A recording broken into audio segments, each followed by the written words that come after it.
नमस्कार. आता पाहूया एकादश स्थानामधील रवीचं फळे किंवा रवीचं ॲनालिसिस 11th हाऊसमध्ये. तर अशा स्थानी रवी असता वाहन सुख खूप चांगले प्रदान होते. सरकार दरबारकडून धनप्राप्ती. पण यांचे जे शत्रू असतात ते त्यांना खूप त्रास देत असतात. नेहमी त्यांचे शत्रू त्यांना आड येत असतात. हे स्थान सर्व प्रकारचे लाभ, सोने, हिरे, रत्ने आदींच्या प्राप्ती, वाहनादी वैभव, घरदार, बंगला, मित्र, ओळखी, आशा आकांक्षा ह्या गोष्टींसाठी हे स्थान आहे. या स्थानातील रवी असता महत्त्वाकांक्षी तर त्या व्यक्तीला बनवतो, पण त्या सर्व महत्त्वाकांक्षा पूर्णही करतो. सत्तेवरील व अधिकार संपन्न व्यक्तींची ओळख असते व त्यामुळे व्यक्तींचा फायदा होत असतो.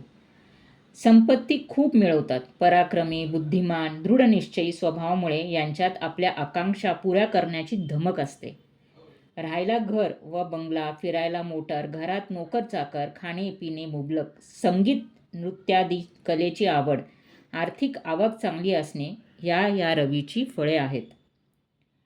या लोकांना सार्वजनिक कार्याची आवड असते. खूप सोशल असतात. कायदे पंडित म्हणून हे चमकतात. एवढेच नव्हे तर कायदे काउन्सिलात हे निवडून सुद्धा येऊ शकतात. साध्या सरपंचापासून राष्ट्रप्रमुखापर्यंत कोणत्या ना कोणत्या जागी हे लोक निवडून येतात. उद्योगपतींच्या कुंडलीत हा रवी यशदायी असतो. जर हा रवी अशुभ असेल, अशुभ ग्रहांबरोबर असेल किंवा अशुभ राशीमध्ये असेल तर अशी व्यक्ती आशा आकांक्षा पूर्ण व्हायला खूप अशा व्यक्तींना वेळ लागतो.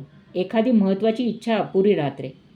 मित्र केवळ आश्वासने देणारे भेटतात. राजकारणी व्यक्तींकडून त्रास होतो.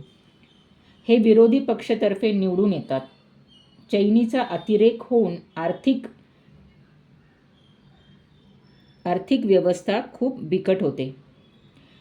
बडे घर पोकळ वासा अशी ह्यांची स्थिती असते. तर शुभ रवी अशा घरामध्ये खूप चांगली लक्झरी लाईफ देतो. पण अशुभ रवी ह्या घरामध्ये शो ऑफ देतो.